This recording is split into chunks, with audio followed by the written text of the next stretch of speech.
Hi. First of all, sincere apologies for the delay. I was traveling, hence the delay. But yeah, let's get back. Cat हो गया यार अब जैसा हो गया Let's not focus on that. Let's focus on things within our control.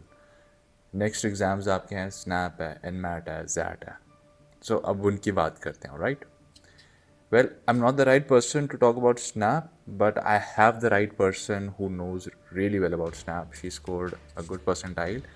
And मेरे पास उनके chats है, so I'll be referring to those chats कि उन्होंने मुझे क्या pointers दिए and maybe you can benefit from those.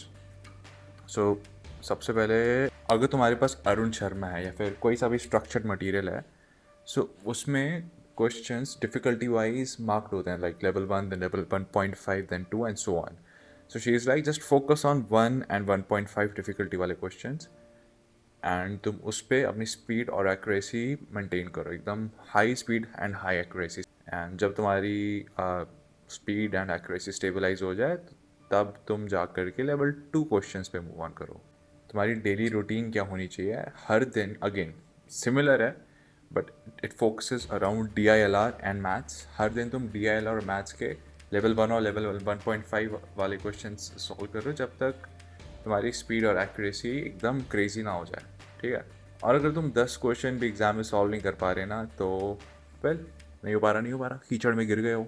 Go all out, mark everything, सारे questions mark करो, सब सब टिक मारो एकदम, जाओ ऑल आउट अच्छे से. ऑल्सो एक और पॉइंट उसने मेरे को ये बोला था कि अगर तुम्हारे कैट के मॉक्स में अच्छे मार्क्स आ रहे हैं बट तुम्हारा कैट बेकार गया है इट मीन्स कि तुम्हारे बेसिक्स अच्छे हैं. You have that thing in your head. तुम्हें अक्ल है तुम्हारे पास. तुम बस मे बी एग्जाम की स्ट्रेस में घबरा गए या फिर उस टाइम पे तुम्हें क्लिक नहीं किया how to solve that particular question. So again you need to focus on the basics and move fast. घबराना नहीं है इस बार. ठीक है. स्नैप तुम अच्छे से कर सकते हो. इसके क्वेश्चन रिलेटिवली ईजियर होते हैं. कि जो लोग 3 स्लॉट्स दे रहे हैं very very good. Best of 3 आएगा सो या ग्रेट. सो उसने भी 3 स्लॉट्स दिए थे. So what happened with her was कि उसका एक क्वेश्चन रिपीट हो गया था स्लॉट 1 और स्लॉट 3.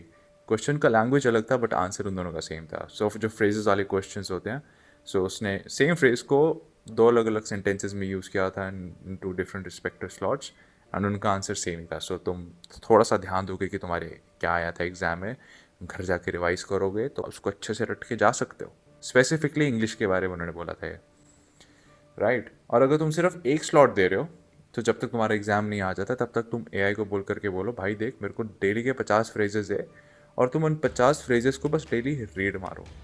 रटना नहीं है, कुछ लिखना लुखना नहीं है, कुछ क्रेजी नहीं करना, बस उसको रीड मारो. Just glide through them. अब एग्ज़ाम डे पे तुम कैसे किस सीक्वेंस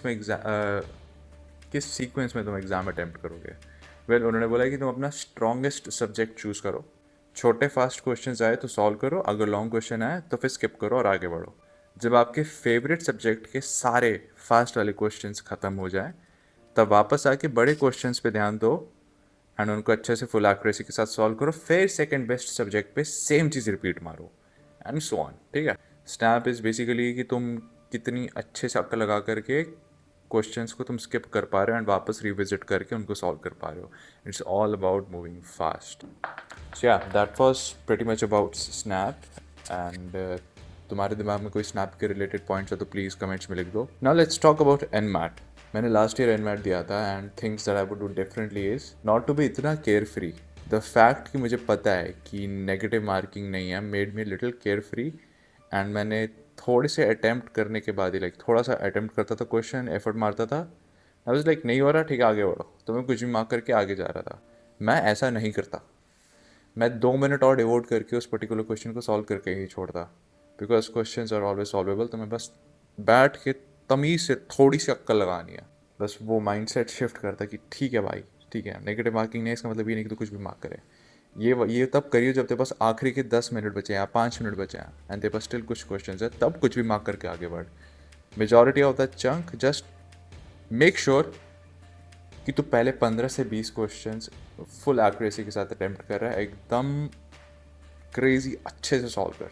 ठीक है. और क्या करता हाँ और ये करता कि सबसे पहले मैथ से शुरू करता because it's 52 minutes and and करता इंग्लिश से बिकॉज इट्स 28 मिनट्स. इंग्लिश मेरे लिए पर्सनली थोड़ा सा मुश्किल है बिकॉज एकदम फ्रेश स्टेट से उठ के एग्ज़ाम वाले स्टेट में जाके इंग्लिश के क्वेश्चंस को प्रोसेस करना। इंग्लिश क्या होता है भाई, क्या हो रहा है मेरे एक्सेंट को?